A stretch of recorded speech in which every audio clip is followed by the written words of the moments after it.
Señor Presidente de la Asamblea General, señor Secretario General de Naciones Unidas, señoras y señores jefes de Estado y de Gobierno, estimadas delegadas y delegados. Cada generación ha enfrentado sus propios problemas y desafíos. A nuestra generación le corresponde enfrentar problemas y desafíos especialmente difíciles y exigentes. Algunos han surgido en forma inesperada, como la pandemia del coronavirus y la recesión económica mundial que ella ha provocado. Otros ya existían, pero se han manifestado con mayor fuerza, como el cambio climático y el calentamiento global. Los desafíos de nuestra generación son la madre de todas las batallas, porque estas son batallas para asegurar nuestra propia sobrevivencia. Hace un año nadie imaginaba que un virus invisible y microscópico iba a provocar la peor catástrofe sanitaria y social y económica de los últimos 100 años. Ningún país estaba preparado para enfrentarlo. Y mientras no existe una vacuna eficaz y segura, tendremos que aprender a convivir con este virus, que nos ha cambiado nuestras formas de vida, nuestras formas de trabajar, de estudiar, de abastecernos, de relacionarnos. En síntesis, la forma de vivir nuestras propias vidas. Y esto significa un tremendo desafío, pero también una gran oportunidad. ¿Cómo hemos enfrentado en Chile este formidable desafío? Nuestra primera prioridad y ocupación es proteger la salud y la vida de todos nuestros compatriotas, y muy especialmente la de nuestros adultos mayores y grupos de riesgo. Por eso pusimos en marcha el Plan de Protección Sanitaria, que nos ha permitido triplicar la capacidad de nuestro sistema de salud para atender a los enfermos COVID, que nos ha permitido realizar más de 3 millones de test PCR, lo que significa que hemos cubierto a más del 15% de nuestra población. Pero esta tarea no se agota solo con la protección sanitaria. Sin duda es necesaria, pero sabemos que no es suficiente. Proteger la salud y la vida de nuestros compatriotas, especialmente cuando están bajo cuarentena, también exige asegurar a las familias para que cuenten con el abastecimiento de bienes y servicios esenciales, para proteger los empleos y los ingresos de las familias, para ayudar y proteger a las pymes y para mantener un funcionamiento de nuestra economía que le permita volver a ponerse en marcha. Los chilenos hemos enfrentado meses muy duros y difíciles. Por ello, nuestro gobierno desarrolló un plan de protección social para proteger los ingresos y los empleos de las familias, las más vulnerables y las de clase media, que hoy día cubre y presta ayuda y alivio a más de 14 millones de chilenos, lo que significa que casi 3 de cada 4 chilenos están hoy protegidos por esta red especial de protección social que juntos hemos construido durante estos 6 meses de emergencia. Pero no basta con proteger a nuestros compatriotas solo durante el periodo de la emergencia. Debemos ser capaces de levantar la vista y poder construir un sistema de protección permanente. Y para eso necesitamos recuperar nuestra capacidad de crecer, de invertir, de innovar, de crear empleos. Es fundamental recuperar los casi 2 millones de empleos que hemos perdido, reactivar nuestra economía, poner nuevamente en marcha a nuestro país. Y por ello, 2 semanas después del primer contagio de coronavirus en Chile, pusimos en marcha un plan de recuperación económica, que hoy día moviliza cerca del 12% de nuestro Producto Interno Bruto. Tenemos que evitar que esta crisis de origen sanitaria y de carácter transitorio termine transformándose en una crisis económica y social grave y de naturaleza más permanente. ¿Qué podemos hacer en el mundo para enfrentar con eficacia esta pandemia y salir fortalecidos? Solo las soluciones colaborativas y multilaterales nos van a permitir superar esta crisis y lograr volver a caminar.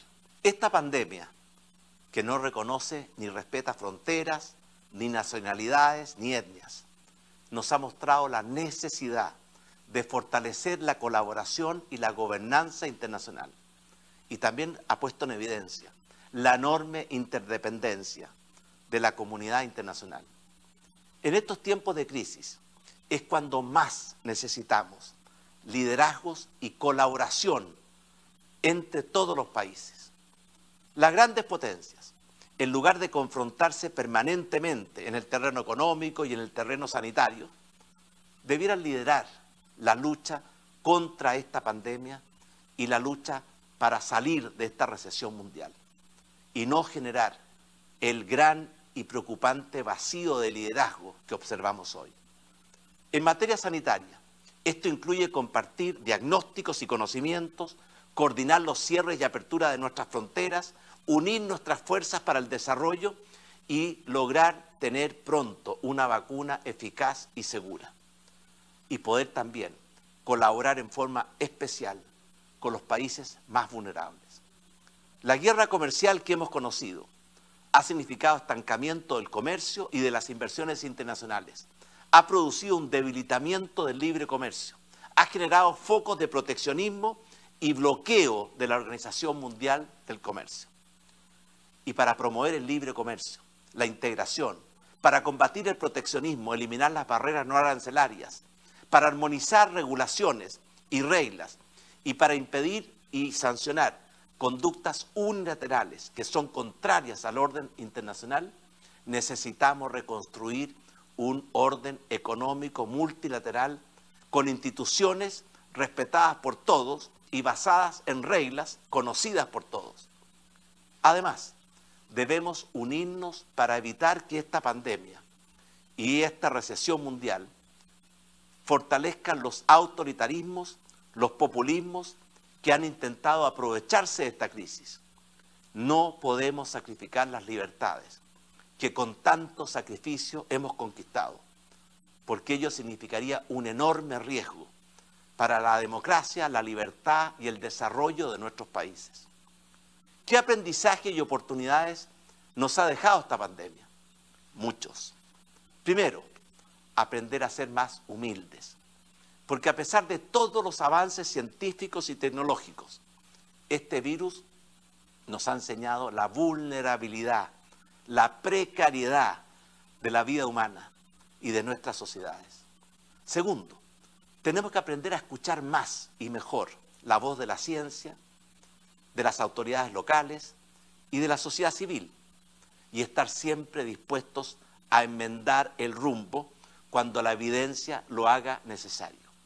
Tercero, hemos aprendido del valor de la familia, que ha sido para muchos el principal sustento para enfrentar y superar las dolorosas consecuencias que estos tiempos de adversidad han traído aparejadas. La pandemia del coronavirus y la recesión económica mundial han desviado los focos de atención desde el cambio climático y el calentamiento global hacia los temas sanitarios y económicos. Pero estas graves amenazas siguen presentes, siguen avanzando y definitivamente nuestra mejor opción es enfrentarlas simultáneamente. El ser humano es sin duda la criatura más inteligente e ingeniosa que habita en el planeta Tierra, pero es también la única criatura capaz de destruir su propio planeta. Digamos las cosas como son. La amenaza del calentamiento global es real, es inminente. La ciencia ha hablado en forma fuerte y clara. La ciudadanía nos exige, como un imperativo moral, un cambio de rumbo. La tecnología nos provee las herramientas y el sentido común nos urge a la acción. La evidencia científica es categórica.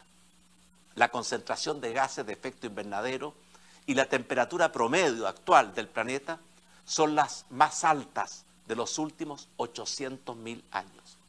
Estamos siendo afectados por inmensas e intensas olas de calor, grandes inundaciones, severos periodos de sequía, poderosos huracanes y además estamos sufriendo graves desprendimientos y derretimientos de los hielos en los polos y también la contaminación de nuestros océanos. Y vemos cómo se incrementa el nivel del mar aumenta los incendios forestales y la destrucción de los bosques y muchos otros fenómenos que sin duda preocupan. Y lo más grave es que antes esta evolución o estos cambios tomaban millones de años. Ahora están ocurriendo en apenas algunas décadas. Por eso el tiempo de los diagnósticos se acabó. Llegó el tiempo de la acción. ¿Cuál es el compromiso de Chile con el cambio climático? Estamos totalmente comprometidos con esta causa. Una causa que ha inspirado y movilizado a millones y millones de ciudadanos en el mundo entero. Chile fue uno de los primeros 10 países del mundo en presentar un significativo fortalecimiento de nuestras NDC, cumpliendo los compromisos que adquirimos en el Acuerdo de París. Estamos impulsando una ley marco de cambio climático, que ya fue aprobado y por unanimidad en el Senado, y que fija la meta de carbono neutralidad para el año 2050 o antes. Y también determina las estrategias, los planes y define los instrumentos para avanzar y cumplir con esta meta. Hemos asumido el compromiso de transformar a Chile antes del año 2050 en un país carbono neutral, es decir, con 0 emisiones netas de gases de efecto invernadero, a través de impulsar muchas acciones, entre ellas el cierre total de las centrales a carbón que producen energía antes del año 2040. Hoy, el 44% de nuestras fuentes de energía son limpias y renovables. Y al año 2030 vamos a llegar a más del 70% de fuentes de energía limpias y renovables. También estamos avanzando en la electromovilidad, reemplazando los combustibles fósiles de nuestro sistema de transporte por electricidad y otros combustibles limpios. Al 2040, el 100% de nuestro sistema de transporte público urbano va a ser eléctrico. Y además, nuestra capital es hoy la ciudad fuera de China con más buses eléctricos del mundo. También estamos avanzando en la eficiencia energética en todos los sectores y estableciendo tarifas especiales para ir reemplazando gradualmente la leña y otros combustibles contaminantes por calefacción en base a electricidad. Estamos también comprometidos con la protección de nuestros bosques, nuestra biodiversidad, a través de plantar y reforestar, privilegiando siempre las especies nativas y las soluciones basadas en la naturaleza. Y para cumplir con éxito esta misión, estamos construyendo una verdadera alianza por la ambición climática, incorporando al Estado, la academia, el sector privado, la sociedad civil y sobre todo a la ciudadanía. También estamos avanzando para reemplazar la cultura de lo desechable por la cultura de lo reciclable y para pasar de una economía lineal a una economía circular. Hemos eliminado, por ejemplo, las bolsas plásticas, lo que nos ha permitido evitar que 5.000 millones de bolsas plásticas, que solo se utilizan algunos minutos, queden posteriormente contaminando por siglos a nuestro planeta. Este es el gran desafío de nuestra generación. Tenemos que recuperar el tiempo perdido, tenemos que cambiar el rumbo de la historia para poder evitar una catástrofe y asegurar la supervivencia y la calidad de la vida de los seres humanos en el planeta Tierra. Quiero también compartir con ustedes algunas reflexiones sobre nuestra región, América Latina. América Latina lo ha tenido todo para ser una región desarrollada. Territorios amplios y generosos, recursos naturales abundantes y múltiples. No hemos tenido las guerras que casi destruyen Europa en el siglo pasado. Tampoco los conflictos religiosos que tanto daño han causado a lo largo de la historia. Y sin embargo, sin perjuicio de reconocer los importantes avances que hemos logrado en muchos campos, seguimos siendo un continente subdesarrollado. Un continente que tiene casi 1/3 de su población viviendo en condiciones de pobreza. Y esta pobreza va a aumentar producto de la crisis del coronavirus. ¿Por qué?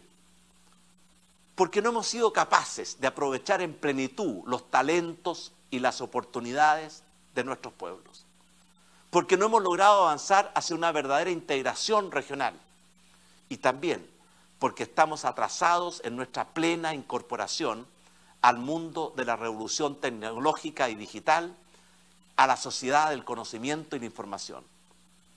Sin duda estamos haciendo esfuerzos para recuperar el tiempo perdido. Hace 8 años atrás creamos la Alianza del Pacífico, que es un referente regional de integración económica y social. Hace un año creamos Prosur, que es una instancia, un foro de coordinación y colaboración de todos los países democráticos de América del Sur y que ha sido muy útil para colaborar y coordinar la forma en que enfrentamos esta pandemia del coronavirus. Sin embargo, también hemos tenido retrocesos que amenazan la libertad, los derechos humanos, la democracia, el Estado de Derecho y la calidad de vida. Por ejemplo, la dramática situación que vive Venezuela, donde estos principios son permanentemente vulnerados y que está sufriendo la más grave crisis política, social, económica y humanitaria de su historia. Estamos convencidos que la mejor solución para superar la crisis en Venezuela es la constitución de un gobierno de transición y que realice elecciones libres y democráticas, para que sea el pueblo venezolano el que pueda elegir soberanamente y con plena libertad a sus gobernantes y los caminos a recorrer en el futuro.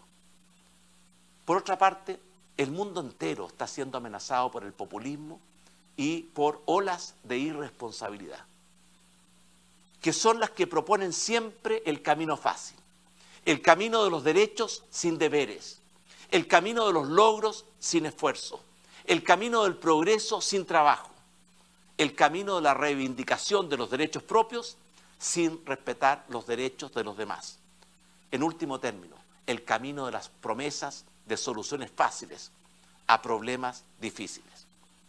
La democracia se fundamenta en la libertad y la libertad exige responsabilidad.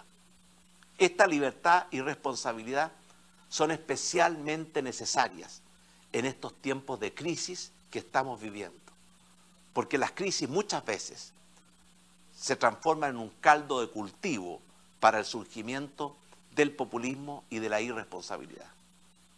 En los últimos tiempos, nuestra región ha conocido estallidos sociales y también olas de violencia. Y Chile no ha sido una excepción. Hace 30 años, con la firme voluntad y compromiso del pueblo de Chile, recuperamos nuestra democracia en forma pacífica y dimos vida a una nueva y moderna república, basada en 3 acuerdos amplios y sólidos. Primero, un profundo compromiso con la democracia, con el Estado de Derecho, con la protección de los derechos humanos y con la paz. Segundo, un sólido acuerdo en torno a una economía de mercado libre, abierta y competitiva. Y finalmente, una firme determinación para derrotar la pobreza y avanzar hacia una sociedad con mayor igualdad de oportunidades, con igualdad de dignidad y con igualdad ante la ley. Los hechos muestran que estos acuerdos fueron fecundos. Durante estos últimos 30 años, multiplicamos por más de 5 veces nuestro ingreso per cápita. Redujimos la pobreza de más del 60% a menos del 10%, lo que permitió que 8 millones de chilenos, más de la mitad de nuestra población de entonces, superaran la pobreza. Surgió una amplia y diversa clase media. Aumentó la expectativa de vida, se redujo la mortalidad infantil y aumentó la cobertura y calidad del acceso a la salud y a la educación, en todos sus niveles. Por ejemplo, en educación pasamos de 230.000 a 1.200.000 estudiantes en la educación superior. La mayoría de ellos, primeros en su generación de acceder a la educación superior. Estos logros son el resultado del trabajo de muchos gobiernos, de diferentes signos políticos, que se comprometieron con los 3 principios que mencionaba anteriormente y con la misión de derrotar la pobreza, alcanzar el desarrollo y hacerlo en democracia y en paz.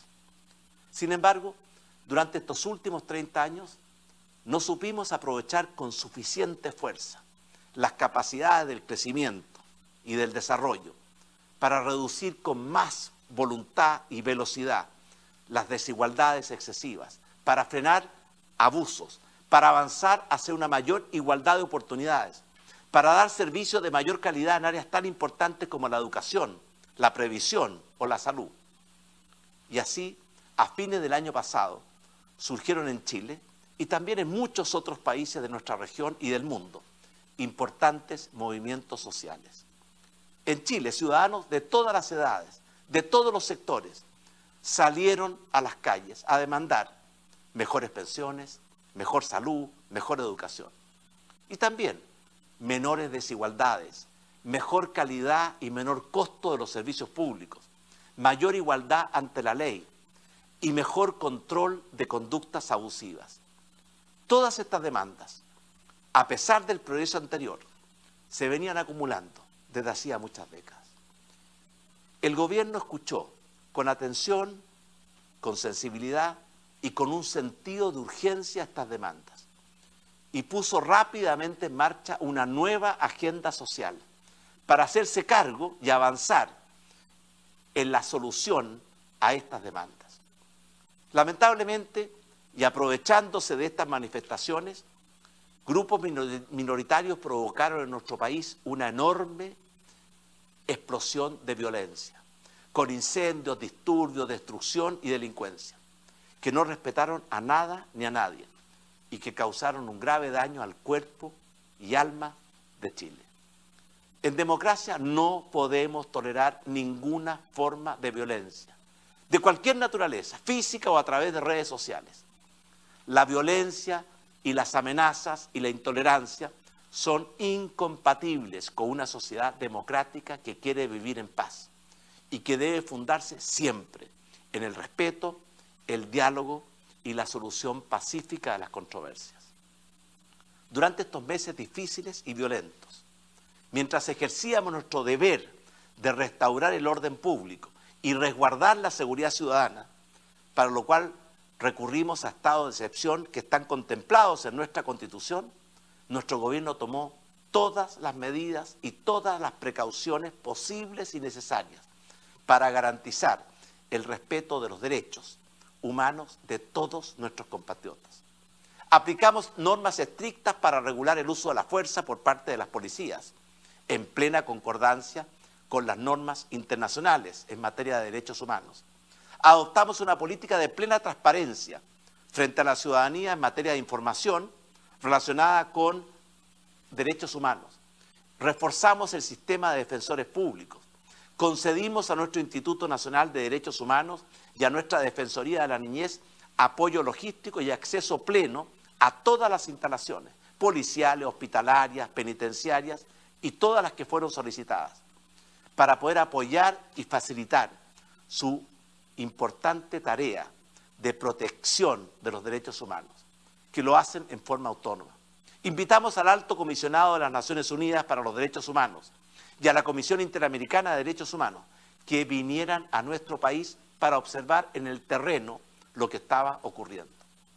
Y toda evidencia de abusos o uso excesivo de la fuerza fueron puestos a disposición de la Fiscalía, la cual por mandato constitucional tiene el deber de investigar estos hechos y, cuando corresponda, llevarlos a los tribunales de justicia para que estos juzguen y sancionen de acuerdo a la ley.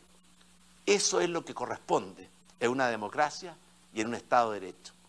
Y vamos a hacer todos los esfuerzos para que en Chile no haya impunidad, ni para los que vulneran los derechos humanos, ni para los violentistas que atentan contra nuestra sociedad. En estos tiempos difíciles, cuando nuestra democracia se vio amenazada, nuestro gobierno propuso y Chile optó por una salida institucional pacífica al conflicto, a través de una reforma constitucional que dio origen a un proceso que se iniciará este 25 de octubre con un plebiscito ciudadano. Estoy convencido que la inmensa mayoría de los chilenos queremos perfeccionar, modernizar o cambiar nuestra Constitución. En el plebiscito del 25 de octubre, los ciudadanos democráticamente elegiremos el camino a seguir. Esta crisis representa una oportunidad para lograr un acuerdo constitucional que permita que nuestra Constitución sea ese gran marco de unidad, de estabilidad y de proyección hacia el futuro. Y es también una oportunidad para conectarnos mejor con nuestros ciudadanos y seguir avanzando con mayor fuerza y con mayor urgencia hacia una sociedad más libre, más justa, con mayor igualdad de oportunidades, donde todos seamos iguales en dignidad e iguales ante la ley, y donde el progreso y el desarrollo sean más inclusivos y más sustentables. Tenemos que aprender de las lecciones del pasado, que nos han enseñado el valor de la unidad, del diálogo, de la colaboración y de los acuerdos. Después de todo, una casa dividida no puede prevalecer. Y también tenemos que actuar con un sentido de urgencia, porque no tenemos tiempo que perder y porque estamos absolutamente convencidos que no habrá justicia social sin crecimiento y desarrollo, ni habrá crecimiento y desarrollo sin justicia social. Chile es un país orgulloso de su historia, de sus tradiciones, de su identidad, y con una fuerte vocación de colaboración e integración internacional. Un país donde siempre nos preguntamos cómo podemos contribuir junto a todo el resto de las naciones del mundo para que esta tierra sea un hogar con mayor libertad, paz, prosperidad, justicia y con mayor protección y armonía con el medio ambiente. Por estas razones, Chile contribuye a la comunidad internacional de múltiples maneras. Por ejemplo, cuidando y protegiendo la Antártica, que es la mayor reserva de agua dulce del mundo y que cumple un rol insustituible, fundamental, para poder combatir el cambio climático y poder mitigar el calentamiento global y de esta forma reducir, atenuar el derretimiento de los hielos, especialmente en nuestra Antártica. Es además un verdadero laboratorio para la ciencia en el cual participan muchos países en todos los continentes del mundo. Segundo, Chile está contribuyendo al desarrollo de la astronomía. La combinación única de cumbres de montañas altas, de baja humedad atmosférica, de cielos despejados, ha significado que casi el 70% de la capacidad de observación astronómica del mundo esté hoy emplazada en Chile. Tercero, creando áreas marinas protegidas, con orgullo y esfuerzo. Más del 42% del mar de Chile cuenta hoy día con protección ambiental y cerca de un 21% de nuestras áreas terrestres está protegida a través de parques, reservas o monumentos nacionales. Cuarto, desarrollando las energías del futuro. Chile fue pobre en los combustibles fósiles y contaminantes del pasado, pero somos inmensamente ricos en las energías limpias y renovables del futuro. La alta radiación solar de nuestros desiertos les otorga un gigantesco potencial de generación de energía solar. La intensidad y regularidad de los vientos permiten una alta capacidad de generación de energía eólica. Además, estamos avanzando en las energías del mañana, desarrollando el hidrógeno verde que va a beneficiar a la humanidad entera por ser un combustible que no genera emisiones de gases de efecto invernadero. La abundancia del cobre y el litio en nuestro país nos otorga un gran potencial en todo lo que se refiere a la electromovilidad. Y quinto, conectando América del Sur con Oceanía y Asia a través del cable de fibra óptica transpacífico, lo que va a promover una mayor integración en nuestra región y con el mundo del Asia-Pacífico, facilitando y promoviendo la innovación y la sociedad digital. Y finalmente, produciendo alimentos sanos y seguros que hoy día abastecen con múltiples productos las mesas en el mundo entero. Chile y el mundo hemos vivido los meses más duros y difíciles de la historia reciente. Y estoy seguro que los chilenos demostraremos una vez más el alma noble y solidaria de nuestro país y la resiliencia y temple de su pueblo. Juntos seguiremos construyendo un buen país para nacer, crecer, estudiar, trabajar, formar familia y envejecer. Un hogar común, la casa de todos los chilenos, donde podemos pensar diferentes, pero tenemos que respetar esas diferencias y estar dispuestos a dialogar, colaborar y llegar a acuerdos para construir un país y un futuro mejor, que podamos legar con orgullo y con esperanza a las generaciones que vendrán. Muy buenos días y muchas gracias.